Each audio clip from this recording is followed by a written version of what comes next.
जय श्री राम, राधे राधे। स्वागत है आपके अपने चैनल श्री हरि में। जिन्होंने चैनल को सब्सक्राइब नहीं किया तो प्लीज़ चैनल को सब्सक्राइब कीजिए और बने रहे हमारे साथ। आज हम आपको बताएंगे कि वट सावित्री व्रत कथा के बारे में पूरी जानकारी। ये व्रत पति की मंगल कामना एवं अखंड सौभाग्य प्राप्ति हेतु किया जाता है।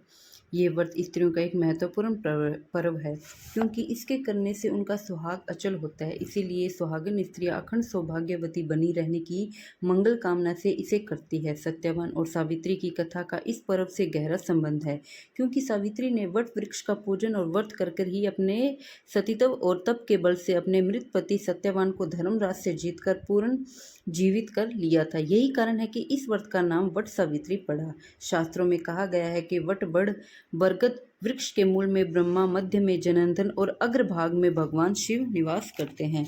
इस व्रत को ज्येष्ठ मास के कृष्ण पक्ष की त्रयोदशी से अमावस्या अथवा पूर्णिमा तक करने का विधान है, लेकिन ज़्यादातर लोग इसे अमावस्या को ही करते हैं।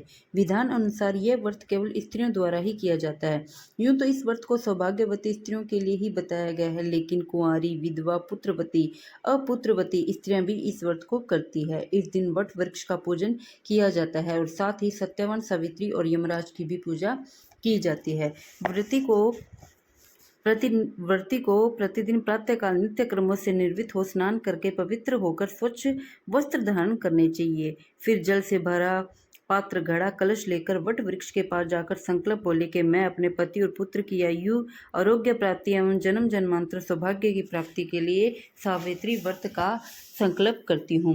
हे वट, अमृत के समान इस जल से मैं तुम्हें सींचती हूँ। ऐसा कहकर पात्र का जल जड़ों में डाल दे। वट के तने पर रोली, चंदन का टीका लगाकर चावल, चना, गुड़ आदि चढ़ा दे।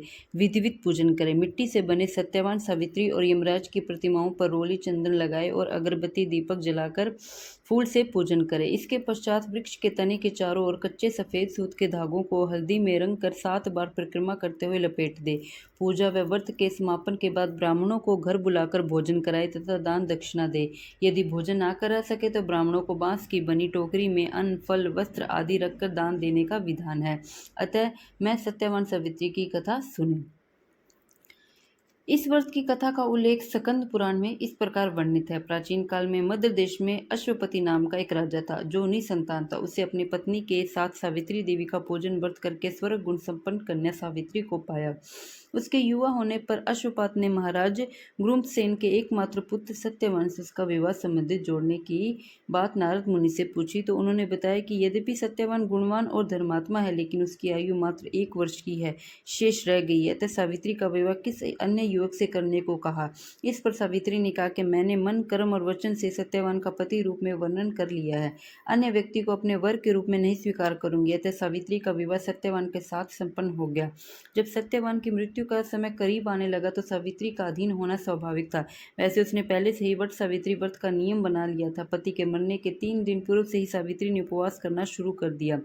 पितृ एवं देवताओं का तर्पण किया, सास ससुर के चरण स्पर्श कर आशीर्वाद लिया। सास ससुर से आज्ञा लेकर सावित्री सत्यवान के साथ मृत्यु के दिन वन की ओर चल पड़ी। वहां लकड़ी काट कर बनाए गट्ठर को उठाते समय अचानक सत्यवान सिर में भयानक पीड़ा होने लगी। वह सावित्री की गोद में सिर रखकर लेट गया। थोड़ी देर में ही वह यमराज उपस्थित हो गए। उन्होंने सत्यवान के शरीर से उसके प्राण खींचने और वापस चल दिए।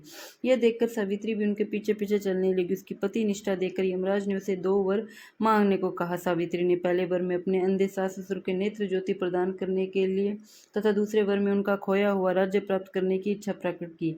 यमराज ने उन दोनों वर दे दिए। दोनों वर प्राप्त करने के बाद सावित्री ने यमराज का पीछा न छोड़ा तो यमराज ने उसे एक और वर मांगने को कहा। इस पर सावित्री ने कहा कि मुझे 100 पुत्र हो। यमराज तत्काल यथास्तु कहकर आगे बढ़ने लगे तो सावित्री ने फिर कहा, हे देव, मेरे पति को तो आप लिए जा रहे हो, फिर मेरे 100 पुत्र कैसे होंगे। यमराज अपने द्वारा किए गए वचन के चक्कर में फंस गए और उन्हें सत्यवान के प्राण छोड़ने पड़े।